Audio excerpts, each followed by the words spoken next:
Ladies and gentlemen, the President of the United States, accompanied by Eldrick Tiger Woods.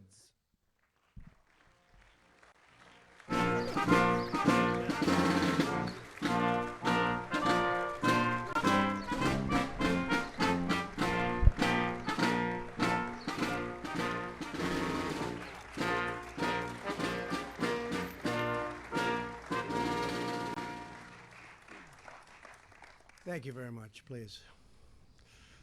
Melania and I are delighted to welcome you to the White House on this beautiful spring evening. This is the Rose Garden, for those of you that don't know, and we use it seldom, but this is one of the times we're using it, Tiger.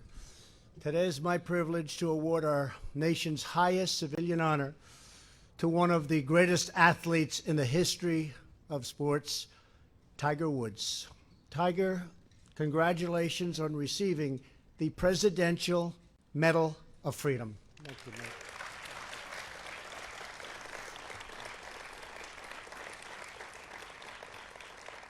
We're thankful to be joined on this occasion by our great Vice President. Mike, thank you very much.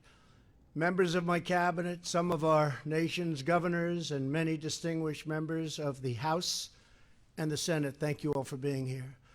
We're also pleased to have with us is Tiger's mother, Kaltita, his daughter Sam, and his son Charlie, his girlfriend Erica, and his caddy, Joe LaCava. Where's Joe LaCava? Stand up, Joe. It's good job. Good job. Wow. Good job, Joe. For over 5 decades, the Presidential Medal of Freedom has been given to individuals who have made outstanding contributions to American life, history, and culture. This evening, we are in the presence of a true legend, an extraordinary athlete who has transformed golf and achieved new levels of dominance. He's also a great person. He's a great guy.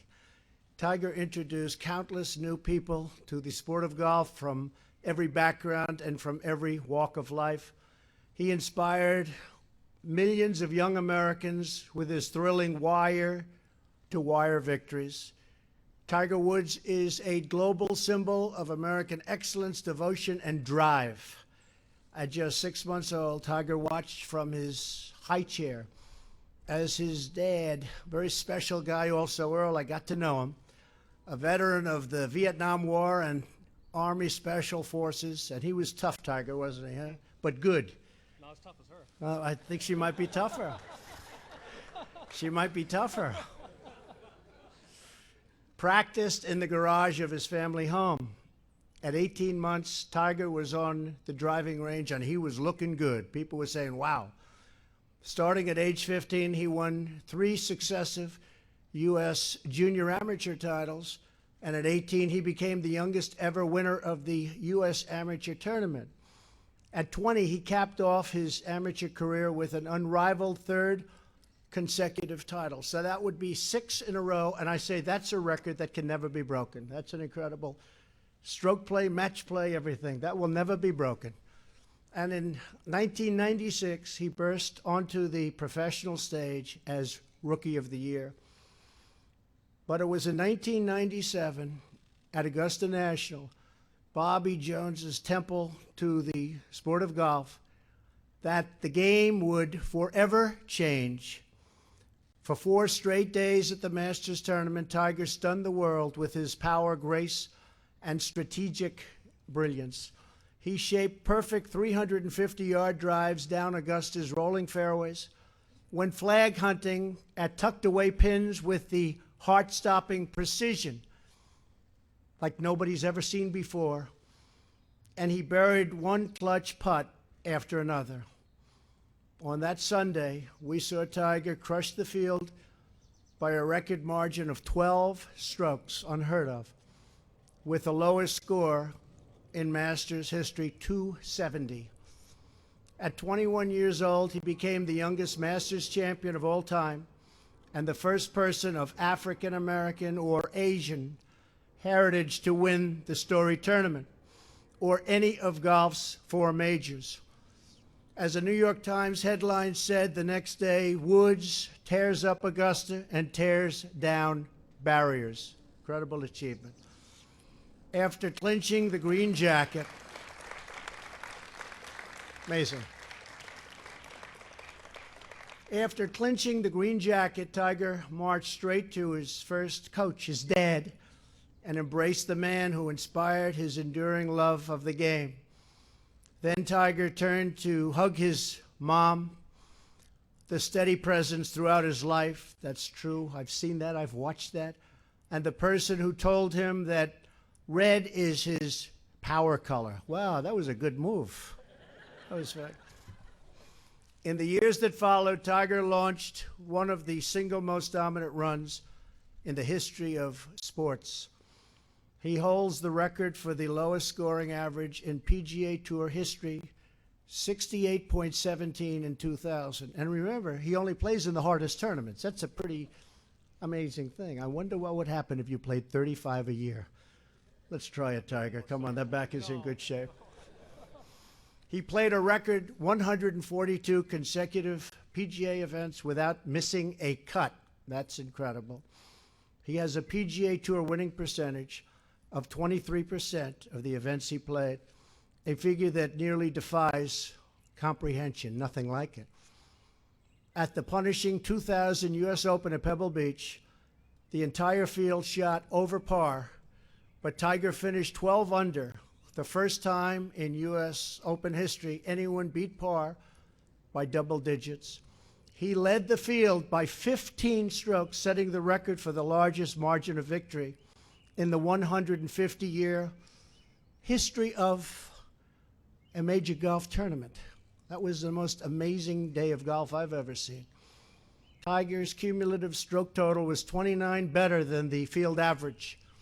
A month later at the British Open at St. Andrews, the home of golf, Tiger finished 19 under par and 8 strokes ahead of the field.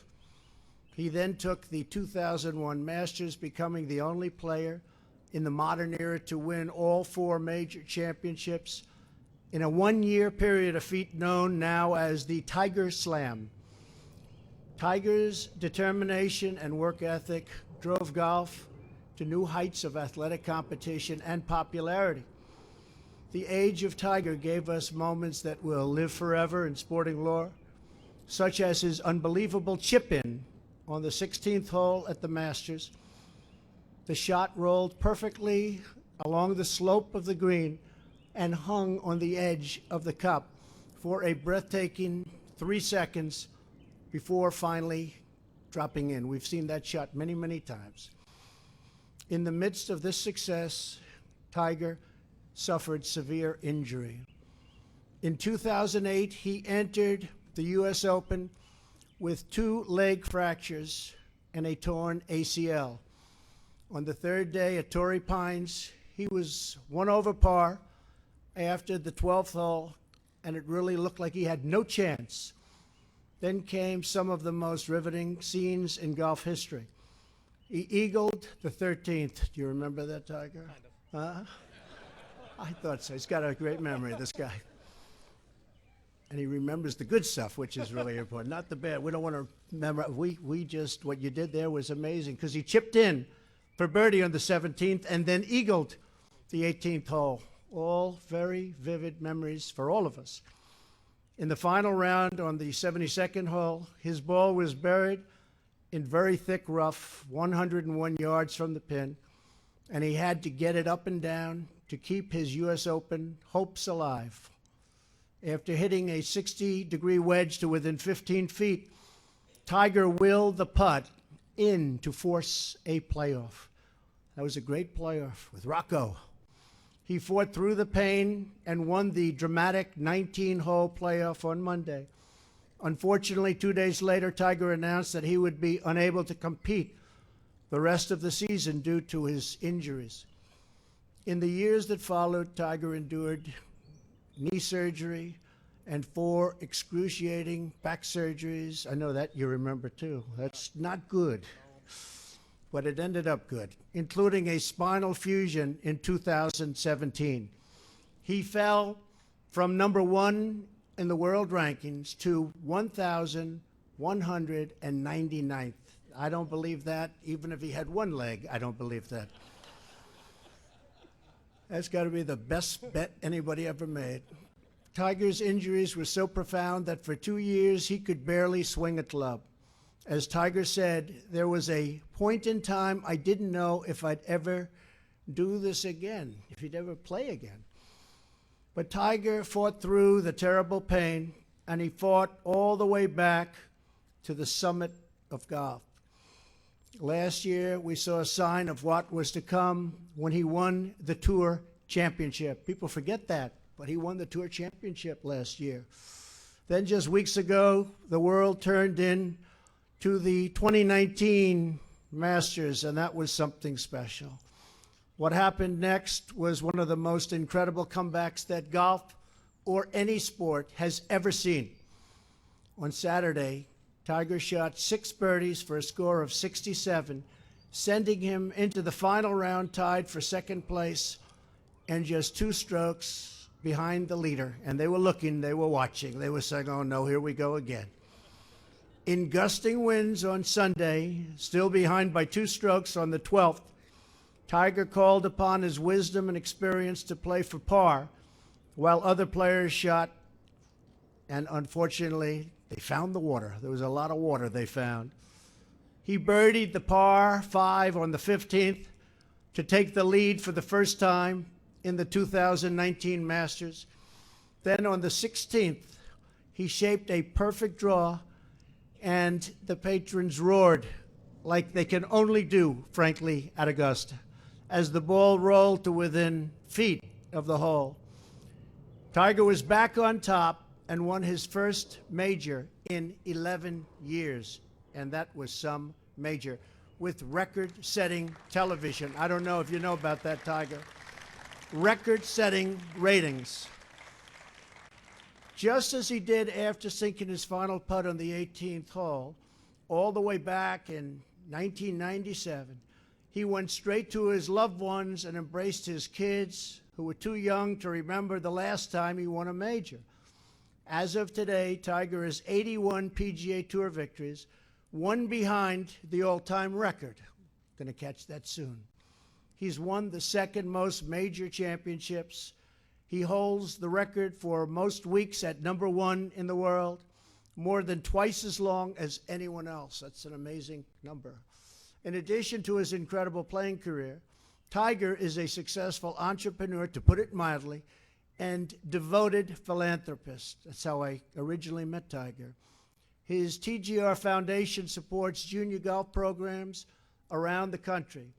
His learning lab has helped over 165,000 students pursue their dreams in STEM fields. Tiger, we are inspired by everything you've become and attained. The job you've done is incredible. Your spectacular achievements on the golf course, your triumph over physical adversity, and your relentless will to win, win, win. These qualities embody the American spirit of pushing boundaries, defying limits, and always striving for greatness. That's what he does. Congratulations again on your amazing comeback and your amazing life, and for giving sports fans everywhere a lifetime of memories. We can't wait to see what's next, Tiger. It's going to be good. We know that. It's going to be good because there are no winners like you. And now I'd like to ask the military aide to come forward and read the citation for Eldrick Tiger Woods Presidential Medal of Freedom. Thank you.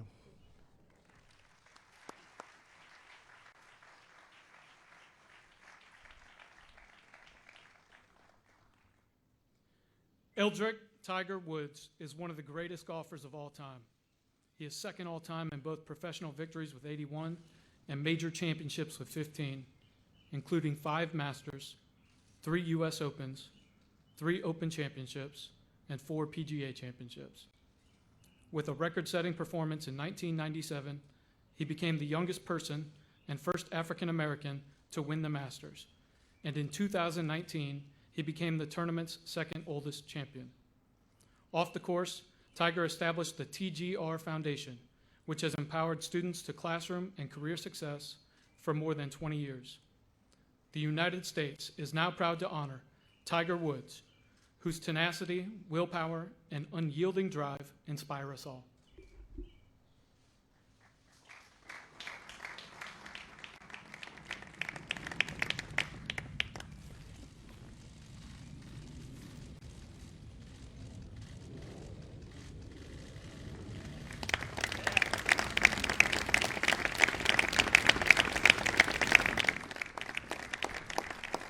Thank you, Mr. President, Mrs. Trump.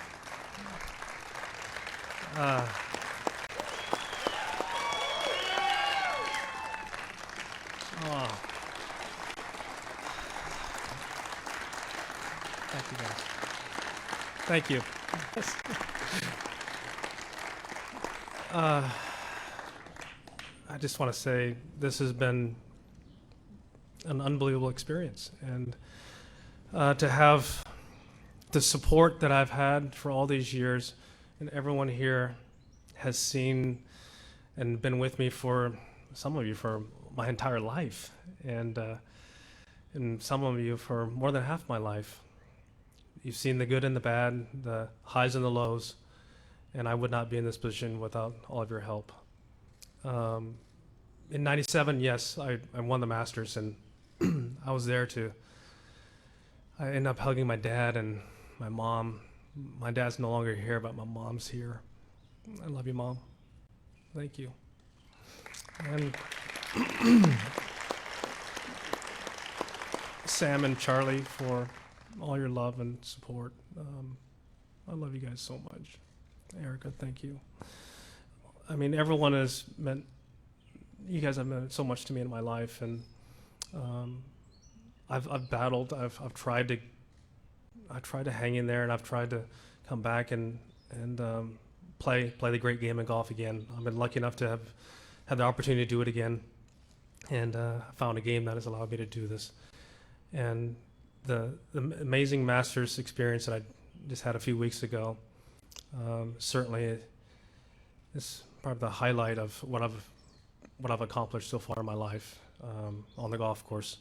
To have had that type of experience and to be able to come out on top and win. Joey, thank you. All the great reads too. I just want to say thank you again. This is an honor. I know that I'm the fourth golfer to have received this award. The late Arnold Palmer, the great Jack Nicklaus, and Charlie Sifford, who is, I always called him Grandpa because he was like the grandpa I never had. And I ended up becoming so close with him that I ended up naming my son Charlie after him. So to have been chosen as the next golfer after Charlie is truly remarkable. So thank you again, and thank you, Mr. President.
Competition now. You better put a uniform.